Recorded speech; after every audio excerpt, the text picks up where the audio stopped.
हिंदुवादी नेता साध्वी प्राची का देवबंद पर विवादित बयान। कहा, देश में जहां खुदाई हो रही है वहां।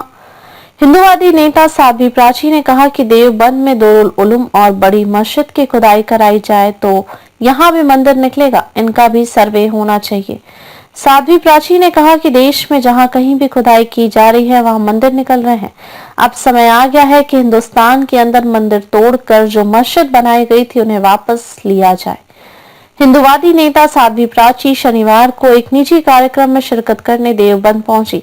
उन्होंने कहा कि देवबंद में दारुल उलूम और मस्जिद की खुदाई कराई जाए तो यहां भी मंदिर निकलेगा, उनका भी सर्वे होना चाहिए। आबकारी रोड पर अजय पाल के आवास पर पत्रकारों से बातचीत करते हुए साध्वी प्राची ने कहा कि आजकल देश में सर्वे का माहौल चल रहा है।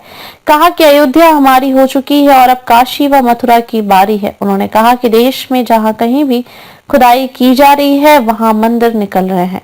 दारुल उलूम पर साधा साध्वी प्राची ने निशाना। साध्वी प्राची ने कहा कि अब समय आ गया है कि हिंदुस्तान के अंदर मंदिर तोड़कर जो मस्जिद बनाई गई थी उन्हें वापस लिया जाए। इतना ही नहीं, देवबंद के दारुल उलूम और बड़ी मस्जिद की खुदाई भी होनी चाहिए। यदि खुदाई होती है तो यहाँ भी मंदिर ही निकलेंगे। गौरतलब है कि इससे पहले भी साध्वी प्राची दारुल उलूम पर निशाना साधते हुए बयान दे चुकी हैं।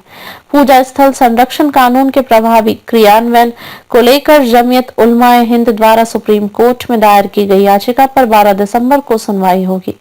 संगठन अध्यक्ष मौलाना अरशद मदनी ने बताया कि इसके लिए मुख्य न्यायाधीश की अध्यक्षता वाली 3 सदस्यीय विशेष पीठ का गठन किया गया है। जमीयत उलमाए हिंद के अनुरोध पर किया गया है पीठ का गठन।